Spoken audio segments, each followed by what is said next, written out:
PR সিস্টেমের মাধ্যমেই বাংলাদেশে জাতীয় সরকার গঠন হবে। আপনারা কেন চাচ্ছেন না? আপনাদের ভয় কোথায়? আবার আপনারা এই নির্বাচন পদ্ধতির মাধ্যমে এককভাবে ক্ষমতায় গিয়ে আবার আপনার বিভিন্ন ধরনের আমাদের উপরে সেই স্টিম রুলার জুলুমের এটা চাপিয়ে দেবেন। এটা হবে না। এই জন্য পিআর সিস্টেমে যদি নির্বাচন না হয়, ইসলামী আন্দোলন বাংলাদেশ যুব আন্দোলন কনভেনশন থেকে আমরা ঘোষণা করছি, আমরা পিআর সিস্টেমেই ওই নিম্নকক্ষ বলেন উচ্চকক্ষ বলেন সব সেক্টরেই পিআর সিস্টেমে নির্বাচন হতে হবে। প্রত্যেকটা ভোটারের তাদের ভোটের অধিকার বাস্তবায়িত হবে। বাংলাদেশের জাতীয় সরকার হবে। নারে আমাদের আন্দোলন করার প্রয়োজন হলে আন্দোলন করব, সংগ্রাম করব, পিআর সিস্টেমে নির্বাচন বাস্তবায়ন করে ছাড়বো ইনশাআল্লাহ। বাংলাদেশের সহযোগী একটা সংগঠন ইসলামী যুব আন্দোলন আজকে ঐতিহাসিক সোহরাওয়ার্দী উদ্যানে আজকের যে যুবকরা যে সম্মেলন আমাদেরকে উপহার দিয়েছে, আমি বলবো ঐতিহাসিক ময়দানে ঐতিহাসিক যুব কনভেনশন। লক্ষাধিক যুবক উপস্থিত হয়েছে আমি যেটা অনুমান করেছি এবং যতটুকু তথ্য আমার কাছে আছে। আমি তোমাদেরকে ধন্যবাদ জানাই, কারণ আমরা যে আশা চিন্তা আকাঙ্ক্ষা নিয়ে আমরা যে মাঠে ময়দানে কাজ করছি, তার আজকে আমাদের আশার অনেকটা বাস্তবতা তোমাদের কনভেনশনের মাধ্যমে তোমরা আজকে আমাদেরকে দেখিয়েছ। শুকরিয়া আদায় করি। আল্লাহ রাব্বুল আলামিন তোমাদেরকে জাযায়ে খায়ের আল্লাহ দান করুক। কথা বেশি লম্বা না করে, যেহেতু আসরের নামাজের সময় একেবারে এসে গেছে, আমি যুব কনভেনশনের মাধ্যমে আমি তোমাদের সামনে যে আয়াত শরীফ তেলাওয়াত করেছি, আয়াতের মাধ্যমে মূলত বোঝাতে চাই আল্লাহ রাব্বুল আলামিন বলেছেন জেহাদ করো করার মতো।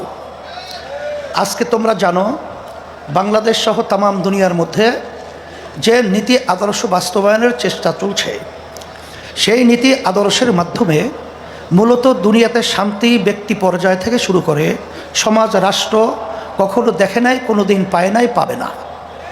একমাত্র একটা নীতি আদর্শ, যেই নীতি আদর্শের নাম হলো ইসলাম।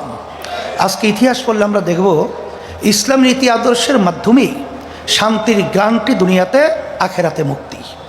তার বাস্তবতা আপনারা দেখেছেন।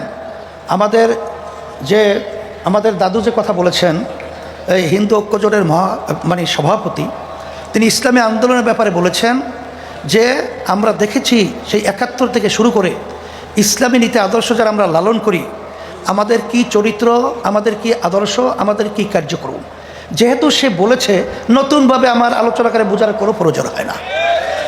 এখন কথা হলো এতটুকুই যে সামনে আমাদের জাতীয় নির্বাচন আসবে।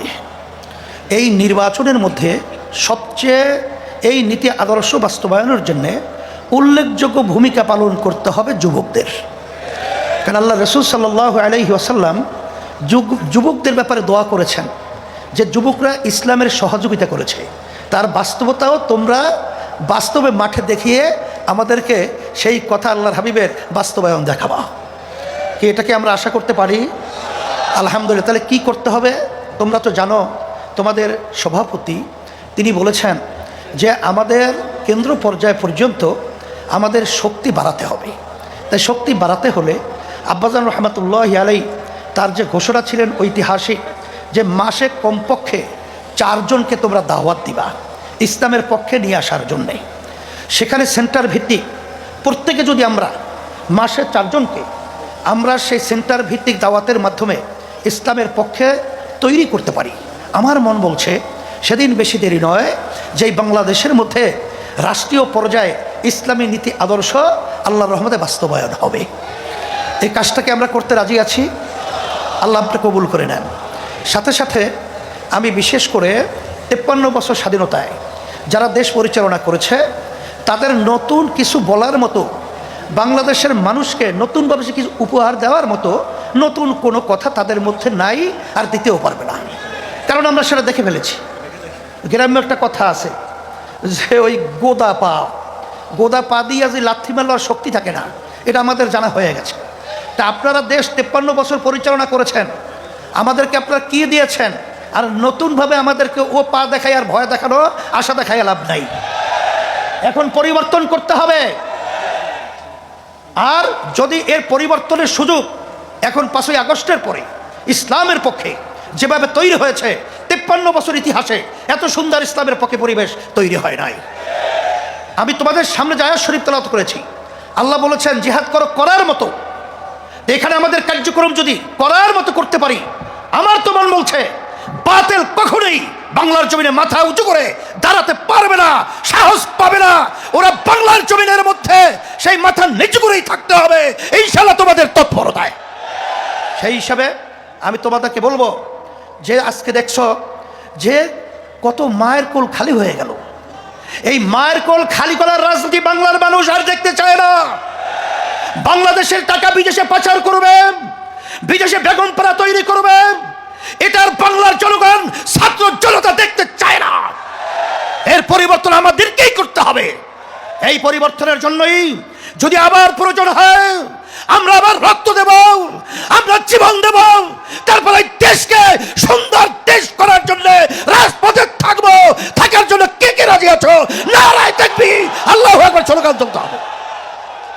সাথে সাথে আমি বিশেষ করে অন্তর্বর্তীকালীন সরকারকে বলবো, আমাদের যুগ্ম মহাসচিব গাজী আতাউর রহমান সহ বিভিন্ন দায়িত্বশীলা বলেছেন যে আপনারা কোনো জনগণের ভোটে নির্বাচিত সরকার নয়, আপনারা হলো গণ অভ্যুত্থান, ছাত্র জনতা হাজারো হাজারো মায়ের কোল খালির করার বিনিময় আপনারা ক্ষমতায় এসেছেন।